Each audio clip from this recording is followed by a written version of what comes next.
everyone, welcome back to my channel. I am Anushka Sharma and I am from Nandkumar. আজকে আমাদের আলোচনার বিষয় হলো ভার্ব। হ্যাঁ বন্ধুরা, আজকে আমাদের আলোচনার বিষয় হলো ভার্ব। আগের অনেকগুলো ক্লাসেতে আমরা ভার্ব নিয়ে আলোচনা করেছি। প্রত্যেকটা ভার্বের আমরা প্রেজেন্ট ফর্ম, পাস্ট ফর্ম এবং পাস্ট পার্টিসিপল ফর্ম নিয়েও আলোচনা করেছি। আমরা জানি টেন্স নিয়ে যখন সেন্টেন্স গঠন করি আমরা, তখন আমাদের এই ভার্বগুলো অত্যন্ত গুরুত্বপূর্ণ। তখন আমাদের এই ভার্বগুলো খুবই কাজে লাগে। তো আমরা প্রত্যেকটা ভার্বের ভালো মতো করে প্রেজেন্ট ফর্ম, পাস্ট ফর্ম এবং পাস্ট পার্টিসিপল ফর্মগুলোকেও ভালোভাবে জানবো। তো আজকের ক্লাসে আমরা অনেকগুলো ভার্ব নিয়ে আলোচনা করব। তো প্রথমে হলো ডেয়ার। ডেয়ার মানে সাহস। ডেয়ার মানে সাহস করা অথবা সাহস। তো এর পাস্ট ফর্ম হয়ে যাবে ডেয়ার্ড আর পাস্ট পার্টিসিপল ফর্ম হয়ে যাবে ডেয়ার্ড। ডিল। ডিল মানে ব্যবসা করা।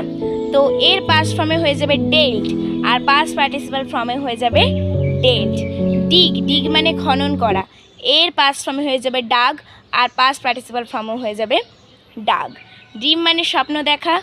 ড্রিম মানে স্বপ্ন দেখা। এর পাস্ট ফর্মে হয়ে যাবে ড্রিমড আর পাস্ট পার্টিসিপল ফর্মে হয়ে যাবে ড্রিমড।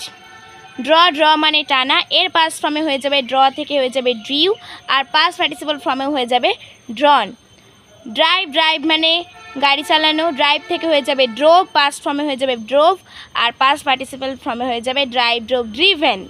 তো আজকের জন্য এতটাই। দেখা হচ্ছে নেক্সট ভিডিওতে। Good bye, tata and take care please.